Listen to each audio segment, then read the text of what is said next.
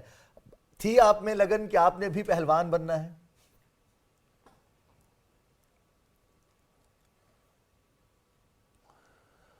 یہ میری شروعات جو ہوئی ہے جی میرا 1976, یعنی کہ میں اس وقت اسکول میں تھا. میرا اسکول حبیب پبلک کراچی سے تعلق, تو ہماری رہائش نیچے جم تھا اور اکھاڑا تھا, اور ہماری رہائش تھی اوپر. تو نیچے جو میرے بڑے بزرگ, میرے چچا, میرے والد صاحب وہاں بیٹھے ہوتے تھے, اور یہ پہلوانی میرے چچا کرتے تھے, اور میں دیکھتا تھا جب اسکول جاتا تھا. تو مجھے بھی تھوڑا سا شوق ہوا کہ میں بھی کروں.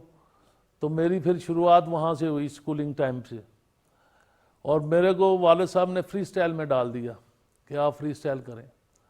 تو اللہ کا فضل ایسا ہوا کہ پہلی کشتی میری ہوئی 1975 میں غالباً, صحیح.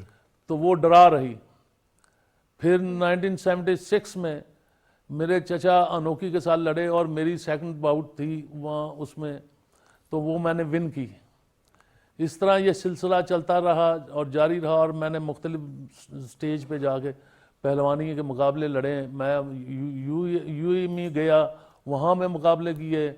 برطانیہ گیا, وہاں پہ مقابلے کیے. بنگلہ دیش میں جا کے میں نے ایشیا ٹائٹل لیا. پاکستان میں بیسٹ ریسلر کا خطاب لیا.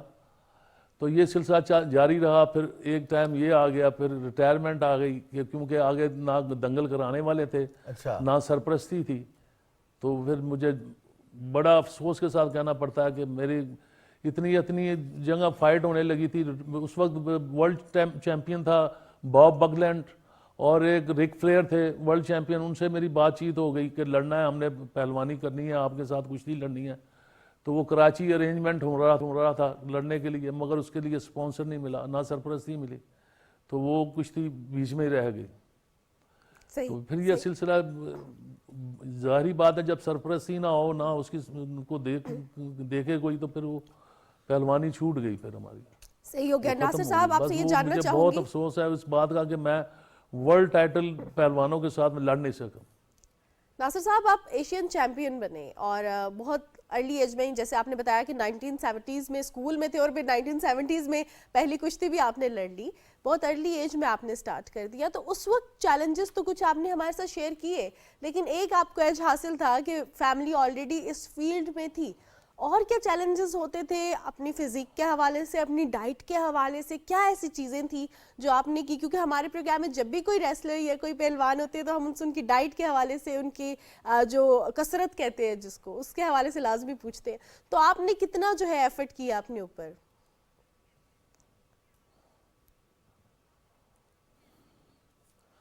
اچھا جی, جب یہ ایکسرسائز جب ہماری روٹین ہوتی ہے نا جی, اس وقت ایکسرسائز کچھ مختلف ہوتی ہے. اس کے کچھ عرصے بعد جب کشتی کسی کے ساتھ پڑتی ہے, جب ہم نے کسی سے مقابلہ لڑنا ہوتا ہے, اس وقت ڈائٹ بھی بدل جاتی ہے اور ایکسرسائز بھی بدل جاتی ہے. اس وقت ہمارے کو ٹائم ٹیبل دیا جاتا ہے کہ 2 ماہ میں کشتی ہونی ہے, یا 3 ماہ میں ہونی ہے, یا 1 ماہ میں ہونی ہے. تو اٹھنے کے ٹائمنگ ہوتی ہے ہمارے رات کو 2 بجے, اور ہمیں دنیا داری سے دور رکھا جاتا ہے. اس لیے کہ اگر دنیا داری میں رہیں گے تو ہم نہ اپنی ایکسرسائز کر سکیں گے, نہ اس پہ متوجہ ہو سکیں گے کہ پہلوانی کیسے کریں.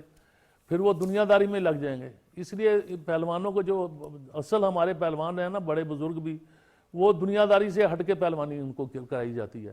اور رات کے 2 بجے اٹھایا جاتا ہے, تہجد پڑھی جاتی ہے. اس کے بعد پھر وہ پہلوانی اپنی ایکسرسائز کرتے ہیں.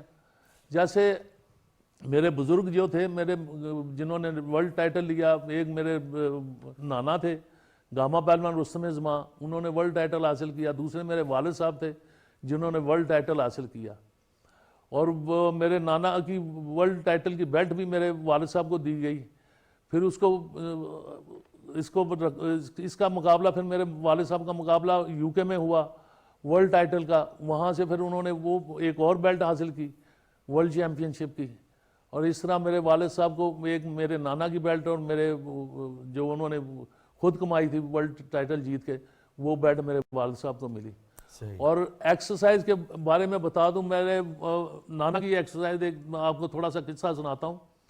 وہ یہ کہ میری والدہ چھوٹی تھی تو اسکول میں پڑھتی تھی, تو وہ اسکول میں ایک ڈیلیگیشن آیا, انہوں نے کہا کہ اسکول والوں نے کہا کہ یہاں جو ہے نا وہ گاما پین اور رستم ماں کی بیٹی بھی پڑھتی ہیں. تو وہ بہت خوش ہوئے, انہوں نے کہا کہ ملائیں ان سے. تو میری والدہ چھوٹی سی تھی, تو انہوں نے پوچھا کہ ابھی تمہارے والد کیا کیا کرتے ہیں, کتنی ایکسرسائز کرتے ہیں, اور وہ کیا کھاتے ہیں اور کیا پیتے ہیں. میری والدہ نے جو ان کو بچی تھی انہوں نے کہا 3000 بیٹھیں, 3000 ڈنڈ, اور 2-3 میل کی دوڑ لگاتے ہیں, اور یہ کرتے ہیں وہ کرتے ہیں. وہ بہت خوش ہوئے. ٹیچر نے کہا بھئی یہ پوچھ رہے ہیں, اور انہوں نے بتایا تو وہ بہت خوش ہوئے. تو چھٹی ہوئی تو میری والدہ گھر گئیں, تو وہ اپنے والد کو بابا جی بولتی تھی. بابا جی میرے نانا نے پوچھا کیا بات ہے, آج بہت خوش ہو تم. انہوں نے کہا وہ باہر سے ایک ڈیلیگیشن آیا تھا, انہوں نے پوچھا کہ میرے والد جو ہیں تمہارے وہ کتنی ایکسرسائز کرتے ہیں. تو میرے نانا نے کہا کیا بتایا پھر تم نے. انہوں نے کہا 3000 بیٹھ گئے, 3000 ڈنڈ. وہ بہت مسکرائے, ہنس کے بولے بات دیے تمہیں, تجھے معلوم ہے خالی ایک ایکسرسائز میری 10,000 اٹھک بیٹھک لگاتا تھا ایک ٹائم میں, اور 2.5 من کا کڑا پہن کے لہدا میں لگاتا تھا. یہ ایک ایکسرسائز ہے. باقی 40 جوانوں کے ساتھ زور کر رہے ہیں. 40 جوان وہ جوان جو آج کل ایک جوان بھی نہیں ہے اتنا, بالکل وہ 40 جوانوں کے ساتھ زور کرنے, اکھاڑا گوڑنا اور میلوں دوڑ لگانی, اور یہ ساری ایکسرسائزیں بہت ہیں جو ختم نہ ہونے والی ہیں. تو یہ تو میں نے آپ کو یہ بتایا کہ یہ میرے نانا کو اس لیے تھا کہ ان کو شوق بھی تھا اور کچھ مقام حاصل کرنے کا جنون تھا.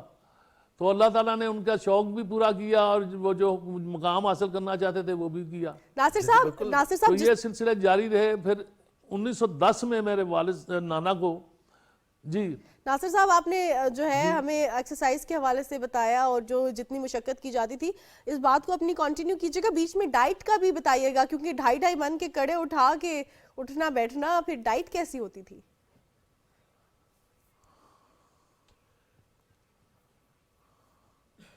ڈائٹ جو ہے نا جی, جب یہ ہوتا ہے نا روٹین میں ہماری ڈائٹ بدل جاتی ہے. ہمیں رات کے ٹائم جب ہم ایکسرسائز کرتے ہیں مربع جات دیتے ہیں, پھر مکھن لیتے ہیں, اس میں پھر ارکیات ہوتے ہیں وہ استعمال کرتے ہیں.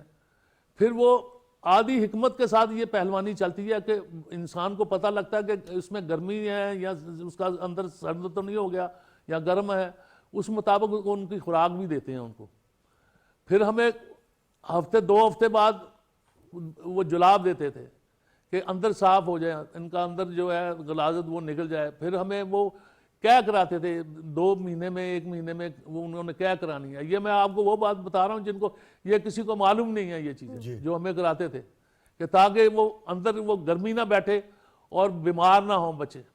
کیونکہ ان کو ایکسرسائز بیسیکلی گرم ہوتی ہے, اس کے لیے ہمیں احتیاط کرنی پڑتی ہے, اپنے آپ کو احتیاط سے رکھنا پڑتا ہے, اور خوراک بھی اس طریقے سے لینی پڑتی ہے کہ اندر گرمی نہ بیٹھ جائے, تاکہ یرکان نہ ہو جائے, پیلیا نہ ہو جائے. اگر وہ ہو جائے تو پھر وہ بیماری لگتی ہے, پھر وہ بہت مشکل ہو جاتا ہے. اس لیے یہ ساری چیزیں دیکھنی پڑتی ہیں. تو میرے والد صاحب جو تھے وہ اس لحاظ سے اور طرح کرتے تھے, ایکسرسائز ہمیں کرواتے تھے. تو جب ہمیں ایکسرسائز کرواتے تھے تو وہ کہتے تھے آپ نے سپاٹے لگانے ہیں, اٹھک بیٹھک لگانی ہے یا ڈنڈ لگانے ہیں, اس میں آپ نے گننا نہیں ہے, گنتی نہیں کرنی ہے آپ نے. اگر ایک سیٹ لگانا ہے 100 کا ایک سیٹ لگانا ہے یا 200 کا ایک سیٹ لگانا ہے, آپ نے گنتی نہیں کرنی.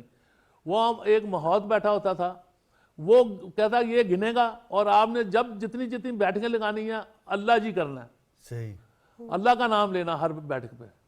اس لیے کہ رات کے ٹائم وہ پیر ہوتا ہے جب اللہ تعالیٰ درمیان میں ہوتا ہے, آپ کی جلدی سنتا ہے, آپ کی محنت اور آپ کا لگن, اور آپ کو اللہ تعالیٰ کو پکاریں گے تو وہ اللہ تعالیٰ جلدی سنے گا. تو یہ ہمارے بہت زیادہ سکھایا جاتا تھا ہمیں, یہ ہم کرتے تھے. اور ایکسرسائز پھر اللہ تعالیٰ کی طرف متوجہ ہوتے تھے اور اس سے مانگتے تھے, کیونکہ ہر محنت کا اجر تو اللہ تعالیٰ نے دینا, کیونکہ وہ دوسرا مد مقابل بھی وہ بھی آتا ہے, جیتنے کے لیے آتا ہے, اور ہم بھی جیتنے کے لیے جاتے ہیں. پھر اس کے بعد اللہ ناصر بھولو پہلوان صاحب, اب جہاں پر محنت ہے, کثرت ہے, مشقت ہے, زور آزمائی ہے, خوراک ہے, وہاں پر سب سے اہم چیز آتی ہے. ایک تو جوش تو موجود ہے, اور پھر جیتنے کا جذبہ بھی ہے, اپنا زور لگا رہا ہے, لیکن فن پہلوانی میں ایک بڑی مزیدار چیز ہے داؤ پیچ اور اپنا داؤ کھیل کر انتظار کرنا, مخالف کی غلطی کا انتظار کرنا. یہ صبر سیکھنا اور پھر داؤ پیچ, ذہن سازی, یہ کتنی بڑی, اس میں کتنا وقت صرف ہوتا ہے اور یہ کس طرح سے سکھائی جاتی ہے یہ والی چیزیں؟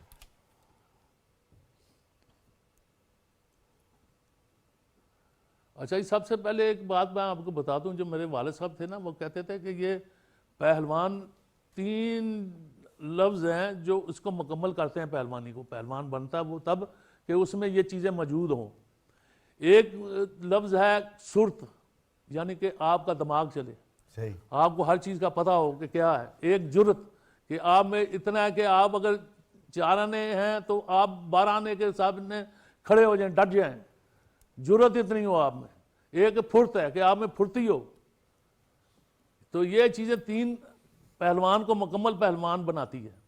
اگر ان میں سے ایک چیز بھی نہیں ہے تو پہلوان مکمل نہیں ہوتا. تو اس لیے جو بڑے پہلوان جو ہمارے بزرگ تھے ان میں اللہ کا کرم یہ تھا, ایک وہ نیک تھے اور ایک وہ یہ تھا کہ اللہ تعالیٰ نے ان کے اوپر خاص کرم نوازی کی ہوئی تھی کہ وہ محنت سے دل نہیں چراتے تھے اور پوری محنت کرتے تھے, پھر اللہ تعالیٰ کے اوپر چھوڑ دیتے تھے. پھر اللہ تعالیٰ نے ان کو اس کا اجر بھی دیا اور اس مقام پہ بھی لے کر گئے. تو یہ سب چیزیں خیال کرنی پڑتی ہیں.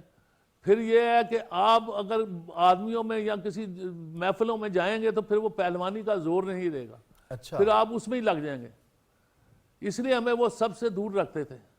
ہم اگر کشتی لڑنے کا مقابلہ ہمیں ارینجمنٹ ہوا ہے تو ہم چلے گئے ہیں ڈیرہ غازی خان, وہاں جا کے وہاں رہے ہیں جہاں آدمیوں کو بہت کم آتے تھے, یعنی کہ جنگل سے آبادی سے دور چلے گئے, وہاں رہے ہیں. اگر اکاڑے گئے ہیں تو ہماری وہاں زمین تھی تو ہم اکاڑے میں گئے ہیں تو اس وقت آبادی وہاں کوئی نہیں تھی.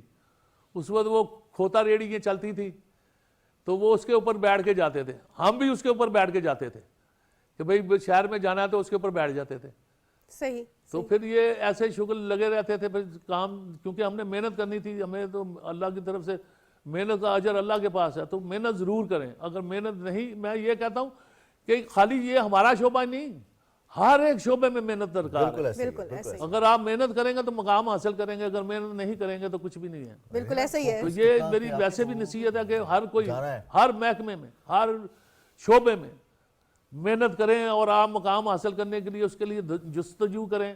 اللہ تعالیٰ آپ کو وہ مقام دے گا بے شک, اور ایسا ہی. انشاءاللہ تعالیٰ آپ کامیاب بھی ہوں گے. بالکل ایسا ہی ہے. اور بہت خاص بات کی آپ نے ناصر صاحب. ایک اور چیز مجھے بتائیے گا, اتنا آپ کا لمبا ایکسپیرینس رہا, کوئی ایسی فائٹ جو یاد ہو جس میں بہت مزہ آیا اور تھوڑی ٹف بھی ہو اور بہت زندگی کی جو ایک چیز ہوتی ہے نا یادگار میموری ہو, وہ اگر ہمارے ساتھ شیئر کبھی کرنا نہیں بھول چاہیں؟ سکتے.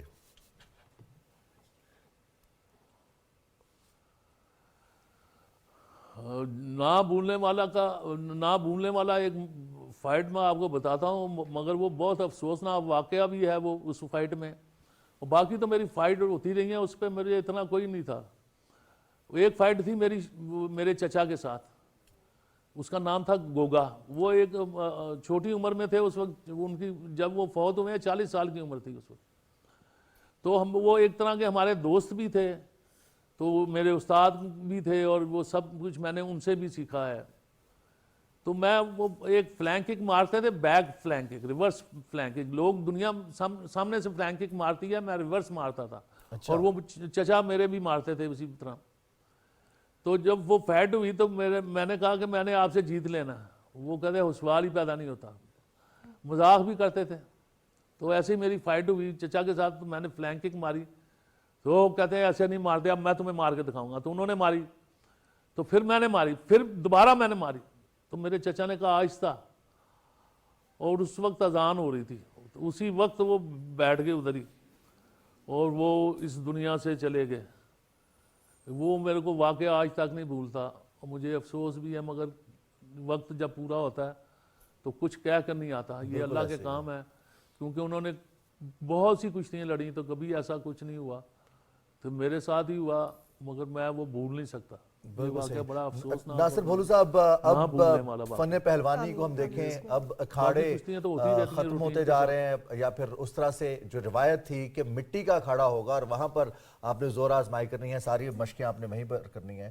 اب جدید دور میں اولمپکس میں بھی عالمی مقابلے بھی ہوتے ہیں, فری سٹائل ریسلنگ میں باقاعدہ وہ ماحول بنایا جاتا ہے انڈور گیم کی طرح, اور کارپٹ کے اوپر یا پھر میٹرس کے اوپر یہ سارے کا سارا گیم ہوتا ہے. اب کس طرح سے دیکھ رہے ہیں دور جدید میں اور فن پہلوانی, یہ چلتا رہے گا اسی طرح سے یا دور جدید کی جدت ہے اس کو اپنا رہا ہے اب اور یہ معدوم ہوتا جا رہا ہے؟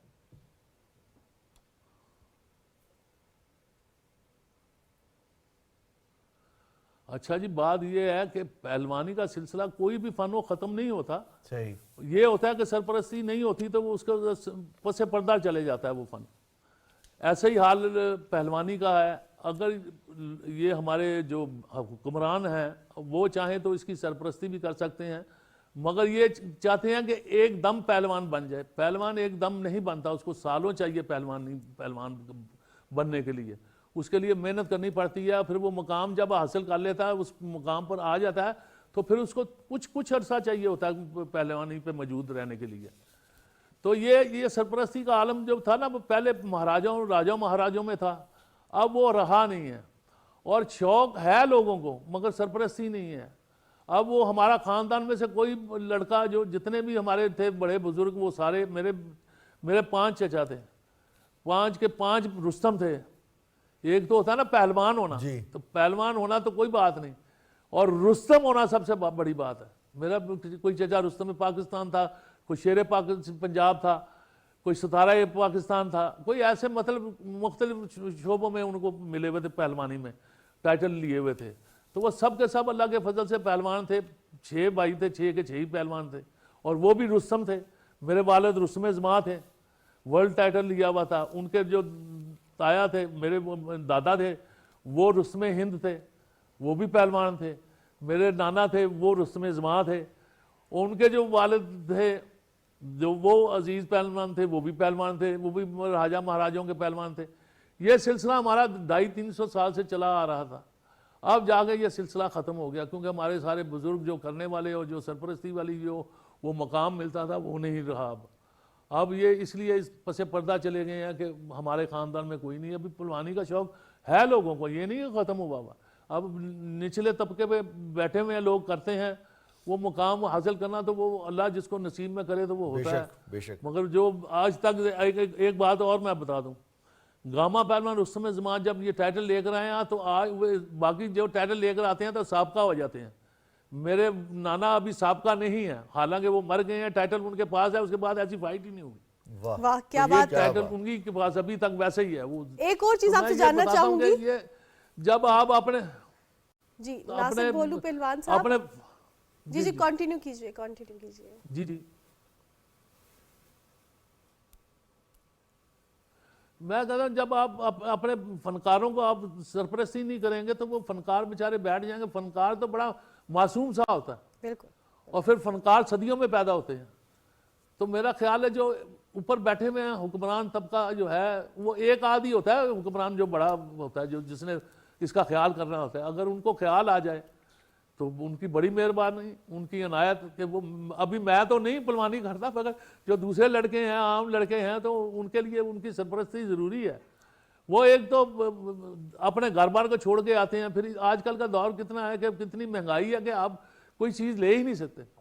ابھی اگر آپ بادام لیں, بادام 1800-2000 روپے کلو ہے, تو وہ کیسے پورا کرے گا؟ وہ 2 ٹائم چلتے ہیں پہلوان کو, اور وہ جو ساتھ اس کے زور کرنے والے آتے ہیں اس کے لیے رہ رہا ہے.